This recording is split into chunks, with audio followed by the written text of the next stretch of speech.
Anaconda. Anaconda movie ഫ്രാഞ്ചൈസിയിലെ 5ാമത്തെ സിനിമ. ഇതുവരെ നമ്മൾ കണ്ടത് ഹൊറർ, ആക്ഷൻ, ക്രീച്ചർ എന്നീ ജേണറിൽ വരുന്ന സിനിമകളാണ് അനാക്കോണ്ട ഫ്രാഞ്ചൈസിൽ. എന്നാൽ ഇപ്പോൾ അതിനോടൊപ്പം കോമഡി എന്നൊരു എലമെൻറ്റും കൂടി ചേർത്തിട്ടാണ് ഈ 5ാമത്തെ മൂവി റിലീസ് ചെയ്തിരിക്കുന്നത്. 1 മണിക്കൂറും 40 മിനിറ്റ് ദൈർഘ്യം വരുന്ന ഈ സിനിമയിൽ കാസ്റ്റ് ലിസ്റ്റ് നോക്കുകയാണെങ്കിൽ അവഞ്ചേഴ്സ് ലാൻഡ്മാൻ ആയിട്ട് വന്ന പോൾ റട്ടും പിന്നെ നമ്മളെ ജുമാൻജി ഫ്രാഞ്ചൈസിയിലെ ജാക്ക് ബ്ലാക്ക് എന്ന ആക്ടറുമാണ്. ഓവറോൾ ഈ സിനിമയെ പറ്റി പറയുകയാണെങ്കിൽ it was okay. It was not okay മാത്രമല്ല, വളരെ നന്നായിട്ടുണ്ട്. കാരണം ഒരു കോമഡി എലമെൻറ്റ് വളരെ നല്ല രീതിയിൽ തന്നെ ഈ മൂവിയിൽ വർക്കൗട്ട് ആയിട്ടുണ്ട്. അത് സമ്മതിച്ചു കൊടുത്തേ പറ്റുള്ളൂ. പക്ഷേ ഐ തിങ്ക് പോരായ്മ എവിടെയാണെന്ന് വെച്ചാൽ താഴെക്കൊണ്ട് കാണിക്കുന്ന രീതി ശരിയായില്ല. പെട്ടെന്ന് ജസ്റ്റ് ഒരു മിന്നായം പോലെ കാണിച്ചു, അല്ലാതെ ഒരു ബിൽഡപ്പ് കൊടുക്കാതെ നേരിട്ട് ജസ്റ്റ് ഒരു മിന്നായം പോലെ കാണിച്ചു എന്നൊരു പ്രശ്നം എനിക്ക് തുടക്കത്തിലുണ്ടായിരുന്നു. പക്ഷേ സെക്കൻഡ് ഹാഫ് എത്തിയപ്പോൾ മാറി. അത്യാവശ്യം ബിൽഡപ്പ് കൊടുത്തിട്ട് തന്നെയാണ് അതിനെക്കൊണ്ട് പ്രസൻറ്റ് ചെയ്തത്. പക്ഷേ അതല്ല മെയിൻ പ്രശ്നം. ഫസ്റ്റ് പാർട്ട് വർക്ക് ചെയ്തെന്താ വെച്ചാൽ നമുക്ക് മനസ്സിലാവും ഇറ്റ് വാസ് എ സ്നേക്ക്.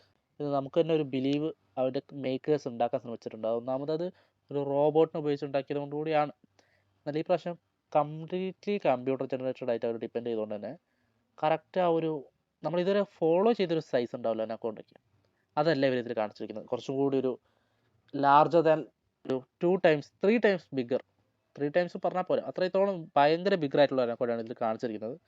പക്ഷെ അത് പ്രസൻറ്റ് ചെയ്ത് വന്നപ്പം കുറച്ചും കൂടി ഒരു ഒറിജിനാലിറ്റി തോന്നിയില്ല ഒട്ടും. നമ്മൾ ഫസ്റ്റ് പാർട്ട് നമുക്കറിയാം 97 ഇറങ്ങിയാൽ പോലും അത് ശരിക്കും അങ്ങനെ ഒരു പാമ്പുണ്ട്, അതിനെ വെച്ചാണ് ഷൂട്ട് ചെയ്ത് നമുക്ക് തോന്നിപ്പോവും.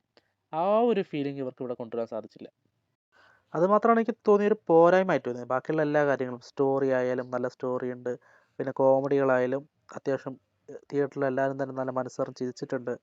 പിന്നെ ക്യാരക്ടേഴ്സിൻ്റെ ഇമോഷൻസ് ആയാലും വളരെ നല്ല രീതിയിൽ കൊണ്ടുവരാൻ സാധിച്ചിട്ടുണ്ട്. അതൊക്കെ അടിപൊളിയായിരുന്നു. കാരണം ഈ ഒരു 1 മണിക്കൂർ 40 മിനിറ്റും കൊണ്ട് അവർ മാക്സിമം നല്ലൊരു ഔട്ട്പുട്ട് തന്നെ ഉണ്ടാക്കിയിട്ടുണ്ട്. അപ്പാർട്ട് ഫ്രം ഈ അനാക്കോണ്ട CGIയും ആ ഒരു ലുക്കും, അത് അവരുടെ ക്രിയേറ്റീവ് ഐഡിയ ആണ്. അത് നമുക്ക് ഇഷ്ടപ്പെട്ടില്ല. സോ ദാറ്റ്സ് എ നെഗറ്റീവായിട്ട് എനിക്ക് തോന്നുന്നു. പിന്നെ വേറെ ഒന്നും ഇല്ല. പിന്നെ ഒരു ജസ്റ്റ് വേണമെങ്കിൽ നിങ്ങൾക്ക് കാണാം കേട്ടോ, ഒരു എൻഡ് ക്രെഡിറ്റ് സീൻ പോലെ.